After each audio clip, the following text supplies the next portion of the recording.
Jadi orang ini bertanya, saya ini kenapa kuburan saya dibuat begitu? Innaka salaita bi salatan bi ghairi tahurin. Kamu salat kamu tak sah sucinya. Tak bersuci kamu salat. La salata liman la wudu'a lahu, tak sah salat orang yang tak berwuduk. Wala wudu'a liman lam yazkur ismallahi alaihi, tidak sempurna pahala orang yang berwuduk tanpa baca bismillah. Ulang balik sembahyang kau, kata Nabi. Ulangnya wuduknya lagi. Ulang balik, ulang balik, ulang balik berkali-kali. Ternyata kata Nabi, biar dia nyari sendiri salahnya di mana. Ulang balik wuduknya. Selesai dia, ulang balik kata Nabi. Selesai dia, ulang balik. Tak dapat dia salahnya di mana. Rupanya tumit dia. Jadi orang terbaring rumah sakit kena stroke, tak bisa dua-duanya. Berwuduk tidak bisa, tangan tidak bisa bertayamum. Bisa terjadi. Maka kita tetap sholat. Alhamdulillah Allah kasih sehat kita ganti semua sholat itu. Menggantinya namanya mengiadah, mengulang sholat. Nama sembahyang, lagi ada nyawa. Itu pula sembahyang, ini beda dengan puasa. Sakit perutnya orang, tak usah puasa. Tak ada duit bayar zakat fitrah, tak usah bayar zakat fitrah. Tak bisa duit berangkat mendaftar haji, tak usah haji. Dia kok sembahyang ini tak bisa dinego.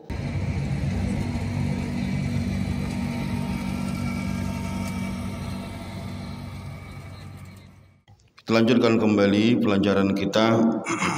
Pada pertemuan lalu kita sudah sampai tentang targhib wa tarhib. Sudah masuk ke dalam wudu ya. Kita tak bahas fikihnya, tapi kita bahas hal-hal lain.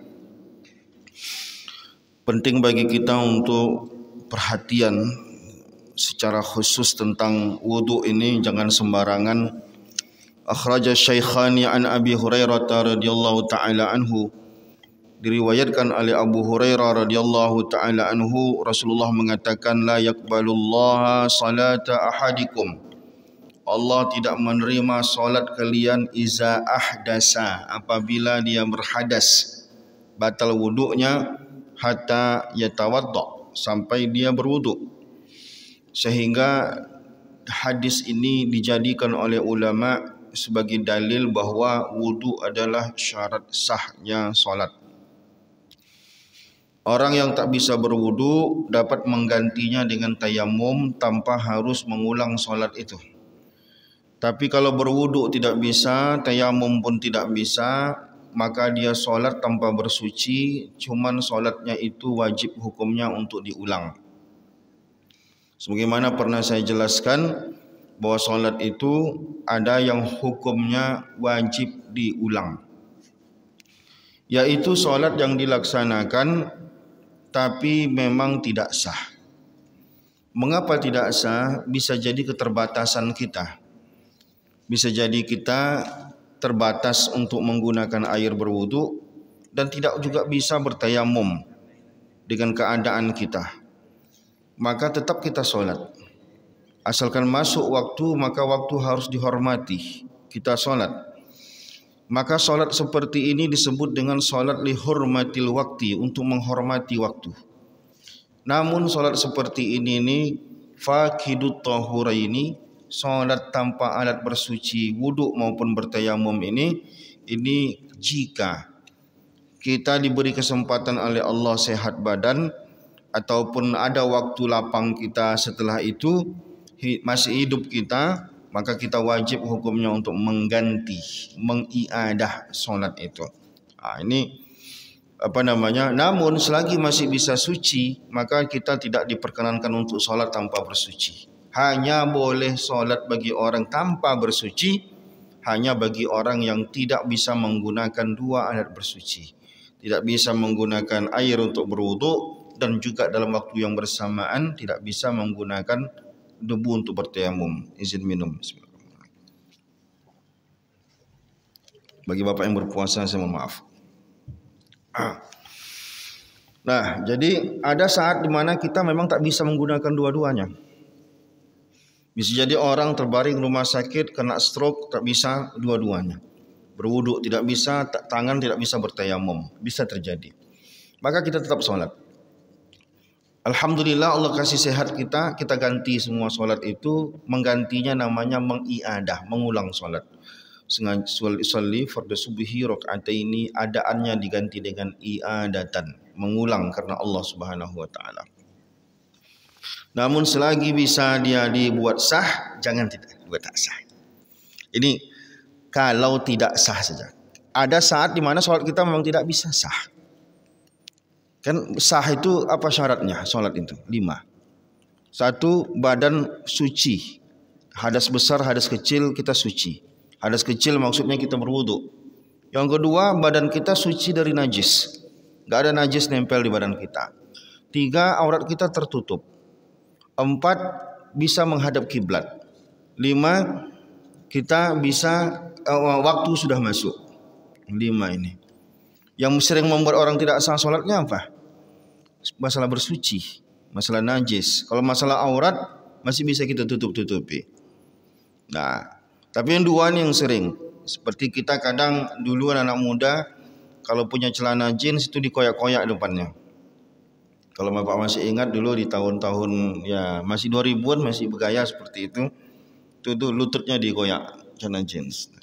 Ada anak muda sholat zuhur gitu ya di masjid gitu. Nah, sholat dia celana itu koyak, ya tidak sah sholatnya. Cuman dia tak punya ganti lain. Pergi wisata ke tempat keluar kota, misalkan lupa bawa celana ganti, sholat. Baru koyak pahanya mana sah. Tertutupi aurat tidak sah sholat. Cuman dia harus sholat meskipun celana itu koyak. Namun sholat ini tidak sah. Sholatnya ini hanya untuk menghormati waktu sudah masuk.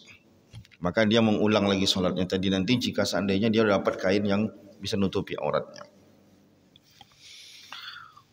Nah, qala Rasulullah sallallahu alaihi wasallam, Rasulullah sallallahu alaihi wasallam bersabda, kalau Bapak ada yang diskusi tunjuk tangan saja langsung ya. Jadi jangan sungkan apa yang saya jelaskan itu, jika ada yang salah tunjuk tangan aja langsung, itu salah itu Ustaz. Begini sebenarnya tidak masalah. Umira bi 'abdin min ibadillahi ta'ala ayudraba fi qabrihi mi'ata jaldah. Ada orang di kuburannya dipukul sebanyak 100 kali jilid, cambuk. Jadi dalam akidah kita, Ahlussunnah wal Jamaah, meyakini ada nikmat dalam kubur dan meyakini ada azab dalam kubur. Itu akidah kita. Jadi akhirat itu bermulai dari matinya orang masuk kubur. Dan kita dalam akidah kita meyakini ada nikmat dalam kubur, ada azab dalam kubur, dan dalilnya banyak. Di antara dalilnya Rasulullah pernah melewati 2 kuburan, lalu Rasulullah berhenti, kata Rasulullah 2 orang dalam kuburan ini sedang disiksa. Satu gara-gara terkencing sembarangan, yang satu gara-gara suka ngomongin orang, menggibah orang. Nah, gitu. Jadi ini dalil bahwa lalu Rasulullah minta pelepah kurma, dipatahkannya, ditancapkannya ke 2 kuburan tadi. Kata Rasulullah, selama pelepah kurma ini basah, tertancap di sini, maka azab orang ini dikurangi lah gitu ya. Agak sejuk lah orang dalam kuburan itu. Dalil bagi kita kalau pergi kuburan, pastikan di atas kuburan itu ada yang tertanam, rumput kah, pohon kah, yang tidak merusak kuburan, dan ataupun kita letakkan dedaunan atau bunga-bunga, itu dalilnya. Nah, itu dalil bahwa ada azab dalam kubur. Sebagaimana Rasulullah juga pernah menjelaskan, orang dalam al-kubur itu dia seperti orang yang sedang menunggu kiriman dari orang hidup. Jadi ketika kita mendoakan ayah kita, Allahumma ighfir lahu warhamhu wa'afi wa'fu anhum, dia langsung mendapatkan kesejukan dalam kuburnya, langsung mendapatkan kemudahan, seperti orang nunggu kiriman dari orang hidup. Kiriman kita itu sampai dengan doa, dengan segala macam. Nah, ini bukti bahwa ada nikmat dalam kubur. Nah, jadi ada nikmat, ada azab dalam kubur, itu akidah kita. Lalu di hadis ini kata Rasulullah SAW, ada orang memang diazab dalam kubur 100 kali cambuk. Falam yazal yas'al wa yad'u hatta sarat jaldatan wahidatan. Mohon ampun dia, ya Allah, udahlah. Akhirnya dikurangi karena kasihan nengok dia. Famtala'a qabruhu alaihi naran. Api kuburnya itu habis isinya api semua. Kata Rasulullah, dalam kuburnya itu api semua. Berarti sudah dibakar di dalam kubur. Jadi berarti kan belum ada neraka, Pak Ustaz. Iya, belum ada neraka lagi. Kubur itu, azab kubur maupun nikmat kubur itu muqaddimah. Kalau orang bakal masuk surga, itu udah dapat semua di dalam kubur. Kalau orang bakal masuk neraka, udah mulai dirasakannya di dalam kubur. Maka dikisahkan bahwa orang dalam kubur itu kan nunggu kiamat nanti baru keluar dari kubur. Bayangkan dari zaman Nabi Adam itu udah 6.000-an tahun misalkan dari sekarang. 6.000 tahun, entah berapa lama pula lagi ke depannya, berapa tahun lagi. Nanti orang itu nunggunya hari kiamat baru bangkit semuanya. Yang udah mati dikuburkan ini di kiamat baru bangkit semuanya. Jadi apa rasanya nunggu di hari kiamat itu? Kata ulama, kalau dia dapat nikmat dalam kubur itu, dia merasa seperti orang tertidur sebentar, terbuka matanya dari kiamat. Tapi kalau orang diazab di dalam kubur, maka dia merasa tersiksa. Karena satu hari dalam kubur itu seperti puluhan tahun di dunia. Nah, gitu. Jadi tersiksa dia. Nunggu sampai hari kiamat tiba. Dan itu muqaddimah. Jadi jalannya itu sudah ditentukan oleh Allah Subhanahu wa taala. Ada orang ahli neraka. Di kubur dia sudah disiksa. Dibangkitkan, dikumpulkan di suatu tempat, di padang mahsyar, di mauqif. Nanti di situ ada pula kisos-kisosnya. Kisos itu artinya setiap orang mengembalikan hak orang lain. Sebelum melewati sirat itu ada kisos. Saya misalkan pernah carutin bapak, tak minta maaf, maka saya harus kasih pahala saya ke bapak. Begitu juga orang lain mungkin pernah ngutang duit sama saya tak bayar. Disitulah saatnya saya menerima bayaran utang tadi itu dalam bentuk pahala. Kisos. Nanti baru timbang. Setelah selesai semuanya, baru timbang pahala saya berapa banyak, dosa saya berapa banyak. Yang tadi di dunianya dapat pahala banyak, bisa juga habis di situ. Seharusnya saya dapat 100 nih. Rupanya hutang saya, orang yang saya sakiti nagih itu bisa jadi sampai 100 juga. Jadi saya tekor saya. Nah, kalau tak cukup pahala saya ambil dosa dia untuk menebus itu. Baru lewati sirat. Sirat ini nanti siapa yang tak sanggup masuk neraka jahanam. Gitu. Siapa yang sanggup melewatinya, orang yang melewati sirat ini pun beda-beda pula kata Rasulullah. Ada yang lewatnya macam sekelip mata langsung sampai. Ada seperti orang naik kendaraan laju, ada orang seperti berlari, ada orang seperti berjalan, ada orang seperti merangkak, ada orang kesulitan merasa terlalu kecil siratnya sehingga jatuh.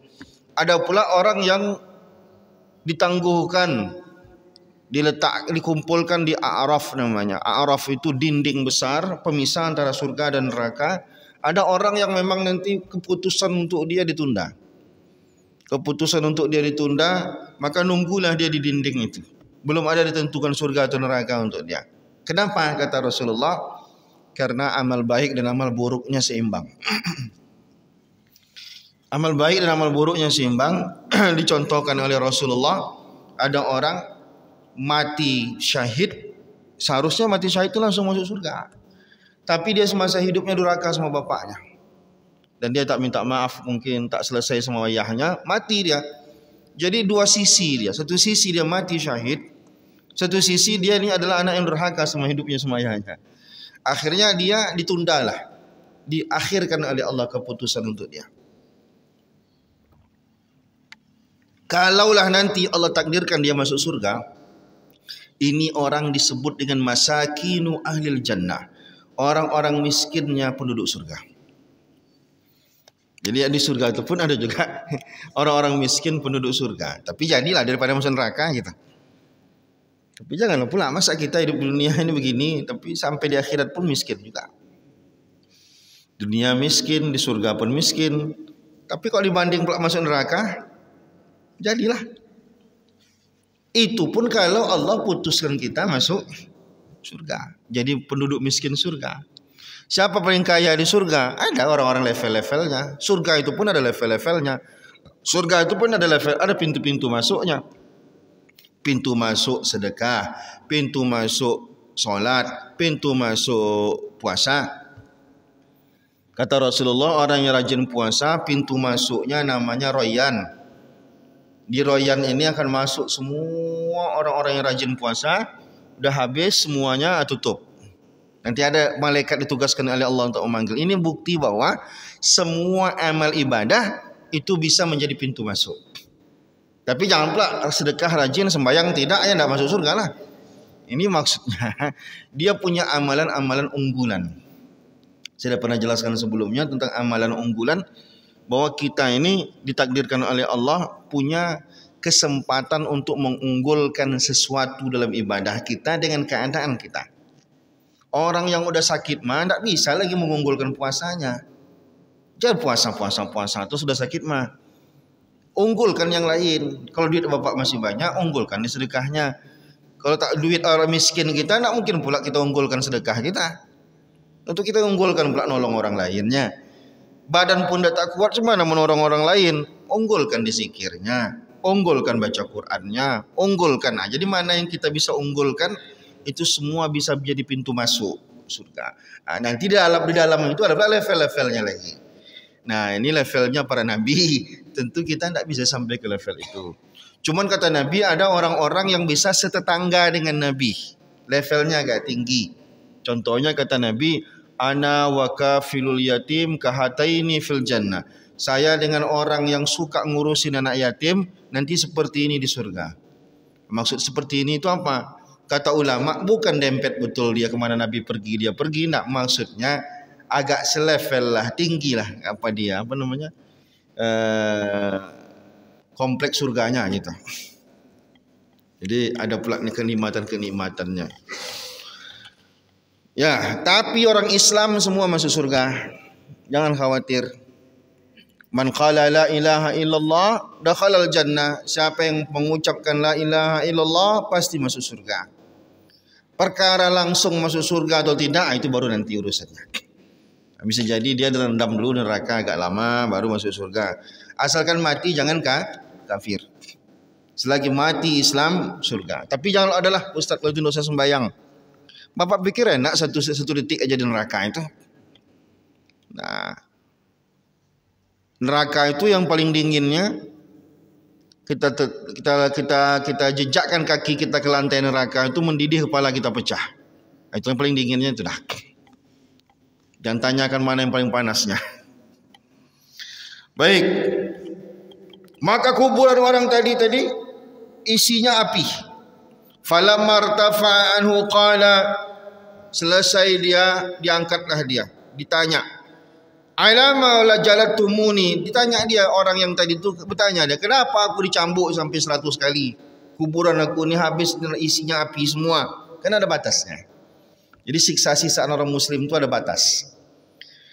Batas maksudnya ada limit sampai kapan dia disiksa. Yaitu ketika sampai dosa dia terhabis dengan siksaan itu. Jadi ibarat kita ini kalau di dunia ini salahnya sekian, masuk penjaranya sekian gitu. Ini salahnya jahatnya seberapa banyak, dibakarnya seberapa lama, gitulah kurang lebih. Nah, maka kalau dia Islam, insya Allah akan ada harapan dia menikmati surga. Jadi orang kaya atau miskin di surga itu urusan lain. Maka saya kalau ada orang meninggal, bapak-bapak, ibu-ibu, apakah jenazah ini baik? Saya baikkan aja. Baik. Dari mana Ustaz tahu baik? Bersaksi palsu dan lain-lain. Jenazahnya disembayangkan orang lah baik lah sudah. Berarti ada kebaikan dia. Apa kebaikan dia? Matinya Islam dia. Buktinya apa? Dia sembayangkan orang jenazah dia. Kan baik itu. Oh, saya selama hari ini yang saya tahu dialah yang maling di tetangga ini semuanya, ngambil besi di tepi paret itu segala macam, nampak di CCTV dia mabuk segala macam. Yang itu tuh tidak usah dipikirkan. Nampak kita satu aja baik dia. Dari mana Ustaz tahu nampak baik dia? Islam dia matinya. Dari mana Ustaz tahu dia Islam matinya? Disembayangkan orang jenazahnya. Nah, disembayangkan orang jenazahnya. Tapi Nabi tak pernah tak sembayangkan jenazah orang berutang. Nabi tak menyembayangkan, tapi menyuruh orang lain untuk menyembayangkan. Nabi pernah tak menyembayangkan jenazah orang berutang. Mungkin dia malas bayar utang. Tak mau lebih bayar nyolotkannya, tapi bukan tak boleh. Nabi menyuruh orang, Nabi itu sengaja tak mau menyembayangkan supaya orang takut berutang lagi setelah itu. Jadi tapi sahabat Nabi disuruhnya sholat jenazah gitu, bukan tak boleh. Asal Islam dia sholat jenazahnya.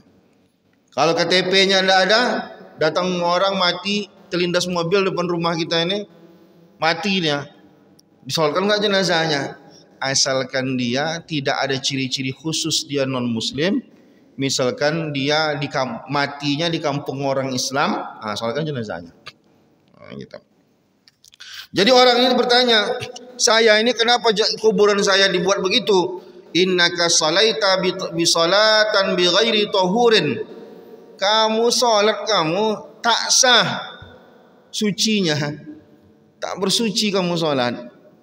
Ada orang salat sembarangan aja, berwuduknya sembarangan aja, segala macam, akhirnya tak sah. Padahal bersuci itu banyak sekali yang bisa membuat dia tidak sah. Tak kita perhatikan, bahaya itu. Apa yang sering membuat wudu orang tak sah? Pertama masalah airnya, tak dipelajarinya. Maka belajar fikih itu air dulu dipelajari. Kalau belajar fikih sholat itu, bersuci itu yang pertama dipelajari itu bab air dulu. Tengoklah buka-buka kitab-kitab fikih itu. Apalagi yang sering membuat orang tak sah sembayangnya, ada nanti penghalang air ke badan dia, kuteknya lah, catnya lah, segala macam, tak sah juga wudunya. Maka itulah kejadian orang tadi. Sembayang iya, tapi kena siksa di alam kubur. Kenapa disiksa alam kubur? Karena dia wudunya tak sah. Dianggap tak berwuduk sembayangnya. Oh dia wuduk kok sembayangnya. Iya, ibu itu wuduk sembayangnya, kuteknya terpasang. Sama saja. Bapak tu ya wuduk dia, cuman dia bapak ni misalkan tangannya ada cat, tak peduli, dia sembarang saja. Jadi banyak perlu diperhatikan yang membuat orang. Ada zaman Nabi solat, ulang balik sembahyang kau, kata Nabi. Ulangnya wuduknya lagi, ulang balik berkali-kali. Ternyata kata Nabi, biar dia nyari sendiri salahnya di mana. Ulang balik wuduknya. Selesai dia, ulang balik, kata Nabi. Selesai dia, ulang balik. Tak dapat dia salahnya di mana. Rupanya tumit dia. Tak basah. Ulang balik. Wailul lil aqab. Celakalah tumit-tumit itu, kata Nabi. Kenapa? Tumit itu yang sering tak basah, tak kena air. Jadi Nabi secara khusus mencela tumit. Wailul lil aqab, kata Nabi. Celakalah tumit-tumit. Maksudnya banyak tumit yang tak basah dalam wudu. Tapi kalau bapak ni enggak yakin saya bagus wudunya. Anak-anak ni biasanya kan main tendang-tendang aja dah. Hidupnya keran air, ditendang-tendangnya air tu.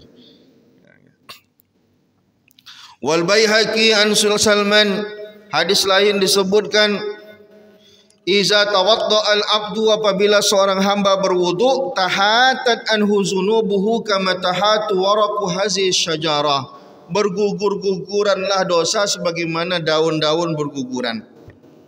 Jadi kalau orang berwudu itu memang fadilah utamanya, kita ini kan dua, Pak. Dosa terampuni, pahala dapat. Semua ibadah begitu.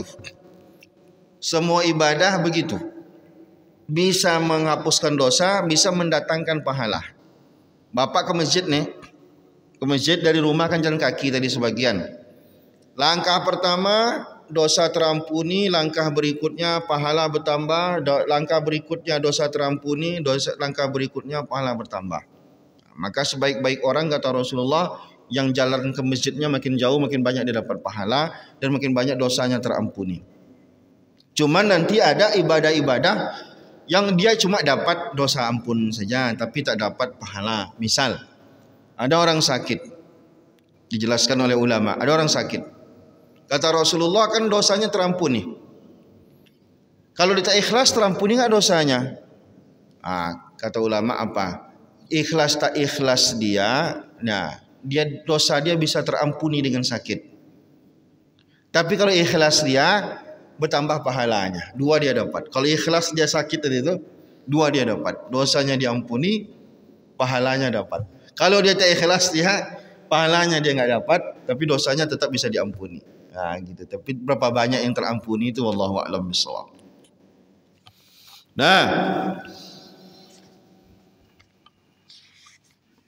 Jadi Imam Ghazali radhiyallahu taala anhu mengisahkan annahu ru'iya ba'dul mauta fil manam. Imam Ghazali dalam mimpinya dia melihat ada orang-orang dalam kubur itu bertanya, ditanyanya lah, faqala sallaitu yauman bila wudu. Ditanya tengok Imam Bukhari, ada orang kena siksa dalam kubur. Kenapa kalian disiksa dalam kubur? Ini mimpi Imam Ghazali, bukan hadis Nabi ya. Mimpinya ulama, mimpinya Imam Ghazali. Ditengok di dalam kubur itu, ditanya dia, kenapa kalian dalam kubur ini kena siksa? Kata dia, sallaitu yauman bila wudu. Aku pernah sembahyang tanpa wudu. Sengaja dia sembahyang, malas dia berwudu. Tapi kalau yang tadi tak bisa berwudu itu lain cerita. Tapi kalau bapak solat yang tanpa berwudu tak diulang pun itu sama, juga nasibnya nanti. Misalkan nih, bapak sakit hari ini, masuk rumah sakit, tergeletak 3 hari di rumah sakit, pempes apa segala macam, kan tak sah sembayangnya. Tapi bapak tetap sembayang untuk menghormati waktu. Sehat bapak besoknya, bapak wajib menggantinya, mengulangnya balik. Nak ada bapak ni nak mau dia, dah lah kata dia, ngap perlu ulang pula. Itu kena nanti tu, sama seperti, karena dianggap dia belum sembayang. Kecuali dia mati belum sempat dia menggantinya, tak ada utang dia sama Allah Subhanahu Wa Taala. Sakit bapak ni, tergeletak bapak rumah sakit, terpasang pempes bapak, kan tak sah sembayang itu. Bapak sembayang aja anak apa, walaupun tak berwuduk segala macam. Rupanya 2 hari berikutnya bapak belum sehat lagi, dah mati. Tidak apa-apa, enggak ada utang bapak sama Allah jadinya. Nah, cuman kalau bapak sehat tak bapak ganti, baru bapak punya utang sama Tuhan.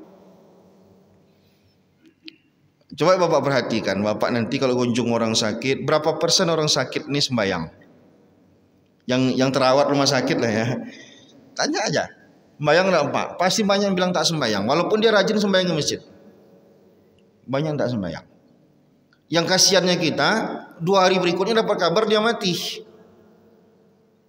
Kalau kita cari tahu alasannya mengapa mereka tak sembahyang, kebanyakan itu menganggap tak sembahyang karena merasa sembahyangnya tak sah. Untuk apa aku sembahyang? Tak sah sembahyangku Ustaz, kata dia. Ya enggak apa-apa, namanya orang sakit, sah tak sah sembahyang aja. Nanti kalau sehat dikasih Tuhan, ulang balik sembahyangnya itu. Supaya jangan mati su'ul khotimah. Apa yang lebih parah matinya dibandingkan orang mati tak sembahyang? Coba. Itulah yang paling parah. Mati tak sembahyang. Makanya kalau sakit tergeletak, sembahyang aja. Tak bisa wuduk, tak bisa bertayamum, tak bisa tayamum, sembahyang tanpa wuduk, tanpa tayamum, sembahyang aja. Berdiri bapak sembahyangnya, tak sanggup berdiri, duduk tak duduk, bisa duduk berbaring, sembahyang aja. Oh ini kasurnya tak menghadap kiblat, tak usah. Nah, kalau tak bisa menghadap kiblat dia solat aja kemana arah kasur itu. Namun masih ada nyawanya, ini orang masih sembahyang. Berbaring itu banyak diaturannya.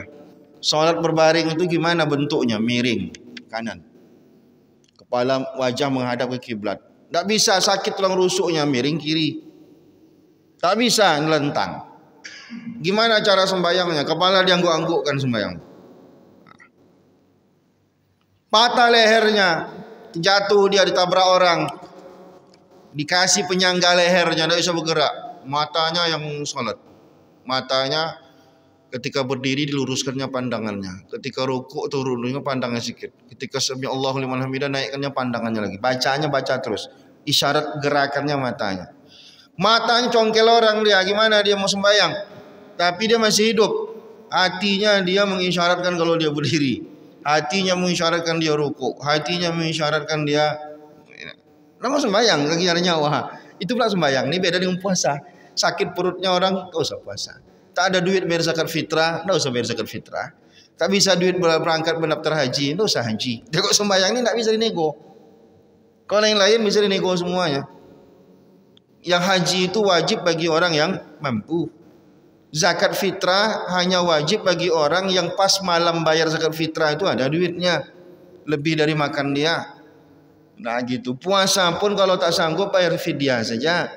Nah gitu ya. Apalagi tapi kalau satu-satu yang tak bisa dinego itu adalah sembahyang. Nyawanya masih ada, sadar diri dia. Kecuali dia tak sadar diri dia, sembahyang. Nah cuman sembahyang yang model begini ini ulang balik kalau seandainya kita dikasih sehat. Kalau tak dikasih sehat kita ternyata mati kita, ya udah kita tak punya utang sama Allah. Nah ini wudhu. Jadi sampai Imam Ghazali bermimpi dia ada orang yang begitu. Jadi ada kisah lagi seorang ulama, ada orang matanya rabun, matanya susah, matanya ni memerah rabun. Kata didatangilah dokter, dokter mata saya ini rabun segala macam. Kata dokter, ya udahlah pak, jangan dicuci dulu ya, biar dulu. Jadi bapak ini agak mada dia, dari bilang dokter seperti itu, berwuduk dia, sehat matanya. Terkejut dokter tadi, wah, luar biasa. Tapi ini kisah-kisah yang bukan jadi dalil lah. Oh kalau gitu Ustaz, kita walaupun sakit mata dilarang dokter, tetap kita berwuduk. Nah, itu kisah-kisah khusus lah orang-orang tertentu. Kita sunnah berwuduk. Sunnah wudhu at-tasmiyatu. Pertama sunnah dalam berwudhu itu jangan ditinggalkan adalah membaca bismillah. La salata liman la wudu'a lahu, tak sah solat orang yang tak berwudhu. Wala wudu'a liman lam yazkur ismallahi alaihi, tidak sempurna pahala orang yang berwudhu tanpa baca bismillah. Hati-hati, di kita ini masalahnya toiletnya. Nah, jika toilet kita kecil, kecuali toilet kita besar, jarak antara tempat kita terconggok itu berapa radiusnya yang dianggap tak boleh, itu 3 hasta. 1, 2, 3. Itulah batas toilet namanya. Maka kalau ada toilet kita sebesar masjid ini, tak semuanya dilarang, tak semuanya disebut toilet, walaupun kita menamakannya toilet. Nah, yang mana yang dilarang? Nabi itu kan kisahnya Nabi mencopot cincinnya kalau dia masuk toilet. Kenapa Nabi mencopot cincinnya masuk toilet? Karena di cincin Nabi ada tertulis Muhammad Rasulullah. Muhammad Rasulullah. Hingga tulisan ini tak layak dia masukkan ke toilet. Dicopot oleh Nabi baru dia masuk. Toilet Nabi itu tak ada seperti kita. Toilet Nabi itu kalau mau buang air, pergi ke balik bukit, gali tanah. Gali nanti ditimbun lagi di balik-balik bukit. Nah, jadi mereka dulu biasanya dipasang tombak gitu. Misalkan saya di balik bukit itu mau teberak saya, maka dari sini saya pancang itu saya letakkan kain. Biar orang tahu oh ada orang di situ, jangan melintas ke situ ada orang lagi buang air gitu. Nah, dia tak tandanya gitu. Enggak ada toilet bangunan seperti ini. Maka ada ulama membedakan hukum toilet bangunan dengan toilet terbuka, yaitu masalah menghadap kiblat dan tidak menghadap kiblat. Kalau menghadap kiblat itu berdosa, terberak, terkencing menghadap kiblat atau membelakangi kiblat, tapi hukum itu berlaku untuk toilet terbuka, toilet di luar bangunan. Tapi kalau dalam bangunan ulama mengatakan ini tak ada persoalan. Menghadap kiblat kan atau tak menghadap kiblat tak ada persoalan. Tapi kalau bapak terberaknya di ruang terbuka, tidak dalam bangunan, di sini baru dalam kitab dipermasalahkan. Ada hadis Nabi melarang orang terberak menghadap atau membelakangi kiblat. Tapi hukum ini dimasukkan hanya bagi orang yang buang airnya di ruang terbuka, bukan di ruang seperti kita. Nah, kita kan orang Arab beda. Kalau orang Arab itu toiletnya itu disekatnya. Disekat 2 sama dia, walaupun satu ruangan. Saya pernah masuk toiletnya orang Arab, sekatnya, yang di sini tuh beraknya, di sini mandinya, apanya segala macam. Kalau kami bangun pesantren di Palas itu kami pisahkan tempat terberak dengan tempat mandi. Di tempat terberak itu ada kloset, tempat mandi tak ada kloset. Kalau di pesantren. Di Turki itu rata-rata pesantrennya seperti itu, dipisahkan itu. Nah, karena ruangnya kecil, kecuali ruangannya besar, maka kalau kita terberak nih di luar nih, kampung-kampung biasa kan kita kan gali. Nah, radiusnya berapa itu? Dianggap tempat terlarangnya itu berapa? 3 hasta.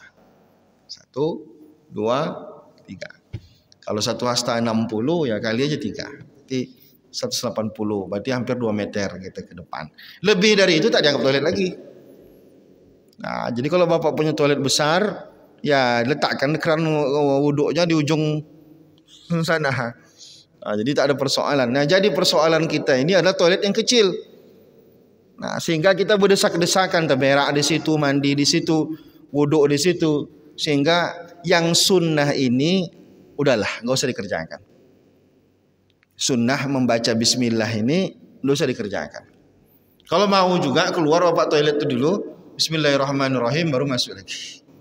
Nah, gitu dia. Nah, sebagaimana kita baca Allahumma inni a'udzubika minal khubsi wal khaba'is sebelum kita melangkahkan kaki kita masuk ke dalam toilet. Kalau masuk melangkah kita dalam toilet itu, nah boleh dibaca itu lagi. Berarti kita berdoa kepada Allah, melafazkan doanya itu di tempat yang terlarang gitu. Nah, kita baca doa keluar dari toilet, itu kaki kita dua-duanya udah di luar baru dibaca. Nah, ghufranaka, gitu dia. Alhamdulillahillazi afani dan seterusnya, ghufranaka. Itu di luar kaki kita dua-duanya dalam masjid. Nah, baca bismillah saat berwudu. Dalam hati boleh enggak Pak Ustaz? Boleh, itu boleh aja dalam hati, enggak ada masalah. Cuman kan fadilahnya enggak dapat. Nah, begitu dia. Ya dia dapat zikir hati saja. Nah, begitu. Artinya begini Pak, jangan ibadah sunnah ini betul yang Bapak kejar padahal dilarang. Yang lain tak Bapak kerjakan. Sunnah ini jutaan, banyak ratusan jumlahnya, ribuan jumlahnya. Pas yang ini tak bisa dikerjakan, ya udah enggak usah dipaksa-paksakan. Ada momen-momen kita kadang sunnah-sunnah itu ada momennya. Saya pernah kasih kabarkan sama Bapak di sini misalkan. Kapan sunnahnya orang berdiri ketika qomat? Karena pernah saya jelaskan. Sunnahnya berdiri qomat itu bukan saat qomat berlangsung, tapi selesai qomat itu sampai selesai baru sunnah hukumnya untuk berdiri. Tapi sunnah bukan wajib. Kalaupun ada orang berdiri dia sebelum qomat, tidak ada persoalan. Tapi tak dapat dia momen sunnahnya. Jadi ada momennya. Kalau mazhab Hanafi mengatakan qad qamatis shalah berdiri. Mazhab Syafi'i mengatakan selesaikan semua dulu baru berdiri. Momen itu menentukan dapat sunnah atau tak dapat sunnah kita. Nah, momen itu penting. Apa zikir terbaik habis sholat 5 waktu? La ilaha illallah, la ilaha illallah, la ilaha illallah, atau subhanallah, subhanallah, subhanallah, subhanallah. Momennya momen subhanallah, bukan momen la ilaha illallah. Kan gitu punya hadisnya. Barang siapa yang membaca habis sholat subhanallah 33 kali, alhamdulillah 33 kali, Allahu akbar 33 kali. Bapak ini tak baru dia baca subhanallah itu, dibacanya dari awal la ilaha illallah. Berpahala dua-duanya. Tapi lebih besar pahalanya kalau zikir dia sesuai dengan momennya. Ya, gitu. Dibacanya surah Kahfi di hari Kamis. Berpahala enggak dia? Ya berpahala lah, masa baca Quran tak berpahala. Tapi kalau dibacanya di hari Jumat, pahalanya lebih banyak karena ada hadis khususnya gitu. Itu masalah momen, sederhana aja. Momen itu walaupun dia kayak ini ya, tapi dia menentukan nanti pahala atau tidak. Kapan momennya khotib sampai ke masjid? Pernah enggak Bapak bahas itu? Mana yang lebih elok? Khotib datang cepat atau khotib dapat datang lambat? Itu dia. Kalau di kita berharap khotib itu jam 11 sudah datang di ke masjid. Padahal seelok-elok khotib itu datangnya terlambat. Ya terlambat dalam artian bukan pula ini ya. Artinya pas masuk waktu sholat baru dia datang muncul ke masjid untuk naik ke atas langsung ke mimbar. Di kita kan tak begitu pikirnya. Kita kalau di Yaman Pak, di Yaman di Mesir, Yaman itu memang khotib itu tidak nampak dia. Manalah khotib, mana khotib, mana khotib. Dia datang nanti terlambat dia. Ketika mau khutbah, sama Idul Fitri, Idul Adha pun gitu juga. Cuma di tempat kita, habis kena khotib, kena cerca-cerca sama pengurus masjid itu. Sakit kepala bapak tu nengok belakang, manalah khotib, mana khotib. Ya maklum juga kita. Kalau kita jadi pengurus nanti kan cemas juga, datang tak khotib gitu. Karena tempat kita penggantinya tak ada. Nanti cemas pengurus itu takut dia pula nanti harus maju karena tak datang khotibnya. Tengok kanan, tengok kanan. Seelok-eloknya tidak begitu. Ada masjid-masjid tu misalkan kalau ada rumah singgahnya, singgah situ satu. Nanti biar kami pengumuman dulu sambut-sambutan dulu gitu. Nanti udah tinggal datanglah ustaz gitu. Gitu seelok-eloknya. Bahkan di Yaman tuh tak gitu, di rumah dia. Itu namanya momen. Gitu. Momen menentukan pahala atau tak pahalanya. Gitu dia. Jadi ada masa-masa tertentu dan masa itu sedikit tapi menentukan pahala. Seperti Bapak Ustaz Syuruk ini. Nah, jangan sampai ada momennya. Kalau lewat momen itu enggak ada lagi. Itu penting bagi kita untuk mengetahui momen-momen tertentu sehingga ibadah kita bisa kita setting. Oh, kalau begini ini ibadahnya yang ini yang bagus. Nah, kalau ini ibadahnya ini yang bagus. Misalkan baca doa, Allahumma inni as'aluka ilman nafi'a wa rizqan wasi'a wa amalan mutaqabbala. Kapan Nabi baca doa itu? Oh, Nabi kalau baca doa itu habis subuh. Berarti habis subuh digas doa itu. Nah, habis maghrib apa yang paling sering dibaca Nabi doanya? Allahumma ya muqallibal qulub, sabit qalbi ala dinika wa ala ta'atik, ya musarrifal qulub, sarrif qalbi ala begitu. Jadi ada yang momen-momen nanti yang dia jadi berharga dia. Lailatul Qadar, itu momennya, ada momennya. Tidak bisa kita sembarang aja. Malam ini kita cari Lailatul Qadar, atau kapan puasanya, atau kapan Ramadannya, apanya, ada momennya. Dan momen itu jangan dilewatkan. Wallahu a'lam bishawab.